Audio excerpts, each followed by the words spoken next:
ఎందుకంటే అది మీ డబ్బే, ఎంత ఇచ్చినా తీసుకోండి.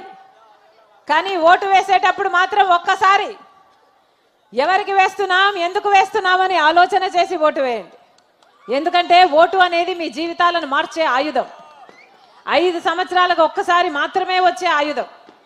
మీ జీవితమే కాదు, మీ బిడ్డల జీవితాన్ని, వాళ్ళ భవిష్యత్తును నిర్ణయించేది మీ ఓటు. కాబట్టి ఒక్కసారి ఆలోచన చేసి ఓటు వేయండి. మన రాష్ట్రం ఏర్పడి 10 సంవత్సరాలు అయిపోయింది. 10 సంవత్సరాలలో మొదటి 5 సంవత్సరాలు చంద్రబాబు గారు ముఖ్యమంత్రిగా ఉన్నారు. ఇప్పుడు 5 సంవత్సరాలు జగన్మోహన్ రెడ్డి గారు ముఖ్యమంత్రిగా ఉన్నారు. మన రాష్ట్రం ఏర్పడి 10 సంవత్సరాలు అయిందే. 10 సంవత్సరాలలో కనీసం పట్టుమని 10 కొత్త పరిశ్రమలైనా వచ్చాయా మన రాష్ట్రానికి? అభివృద్ధి జరిగిందా? బిడ్డలకు ఉద్యోగాలు వచ్చాయా?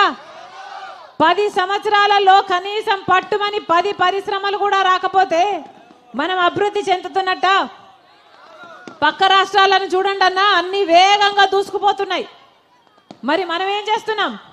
ఎక్కడ వేసిన గొంగలు అక్కడే ఉంది.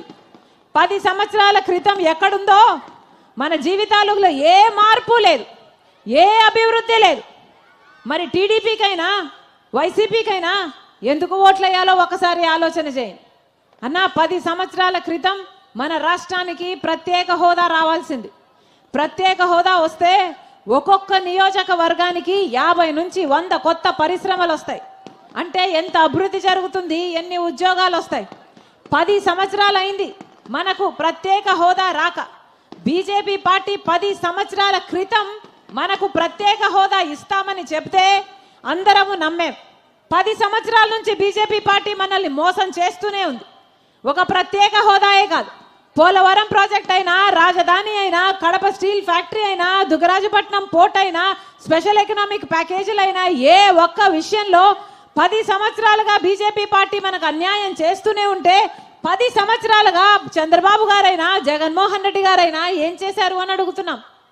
ముఖ్యమంత్రిగా చంద్రబాబు గారు ఉన్నప్పుడు బీజేపీ పార్టీతో పొత్తులు పెట్టుకున్నాడు, మంత్రి పదవులు కూడా తీసుకున్నాడు. తీరా చూస్తే ఆయన స్వప్రయోజనాల కోసం ప్రజల ప్రయోజనాలను తాకట్టు పెట్టారు. ఏ రోజు ఒక్కరోజు కూడా ముఖ్యమంత్రిగా చంద్రబాబు గారు ప్రత్యేక హోదా కోసమైనా మన హక్కుల కోసమైనా కొట్లాడింది లేదు. అప్పుడు జగన్మోహన్ రెడ్డి గారు ప్రతిపక్ష నాయకుడు. ప్రత్యేక హోదా ఎందుకు రాదు, నన్ను ముఖ్యమంత్రిని చేయండి, బీజేపీ మెడలు వంచి ప్రత్యేక హోదా తీసుకొస్తానన్నాడు జగన్మోహన్ రెడ్డి గారు. పులిలాగా గర్జించాడు జగన్మోహన్ రెడ్డి గారు. ఏమైంది? ముఖ్యమంత్రి అయ్యాక అదే బీజేపీ కాళ్ళ ముందు పిల్లిలాగా తయారయ్యాడు జగన్మోహన్ రెడ్డి గారు. ప్రత్యేక హోదా రా చంద్రబాబు, మూకుమ్మడి రాజీనామాలు చేద్దామని ఆ రోజు సవాలు చేశాడు జగన్మోహన్ రెడ్డి గారు. జగన్మోహన్ రెడ్డి గారు ముఖ్యమంత్రి అయితే తప్పకుండా ప్రత్యేక హోదా వస్తుంది అని నాతో పాటు కోట్ల మంది తెలుగు ప్రజలు నమ్మారు. తీరా చూస్తే జగన్మోహన్ రెడ్డి గారి ముఖ్యమంత్రి అయ్యాక 5 సంవత్సరాలు అయింది. 5 సంవత్సరాలలో ఒక్కటంటే ఒక్క నిజమైన ఉద్యమం కూడా చేయలేదు జగన్మోహన్ రెడ్డి గారు ప్రత్యేక హోదా కోసం.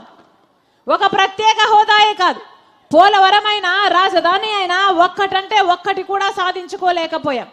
మరి 10 సంవత్సరాలు, 5 సంవత్సరాలు చంద్రబాబు గారిని నమ్మాం, 5 సంవత్సరాలు జగన్మోహన్ రెడ్డి గారిని నమ్మాం. మరి ఏమొచ్చింది? మనకేం మిగిలింది? మనకేమొచ్చిందన్నా? 10 సంవత్సరాలు అయింది, అందరికీ రాజధానీలు ఉన్నాయి, మనకేముంది? పక్కన బెంగళూరు ఉంది, చెన్నై ఉంది, హైదరాబాద్ ఉంది. మనకేముందన్నా? చేతిలో చిప్పు ఉంది, నెత్తి మీద కుచ్చు టోపీ ఉంది.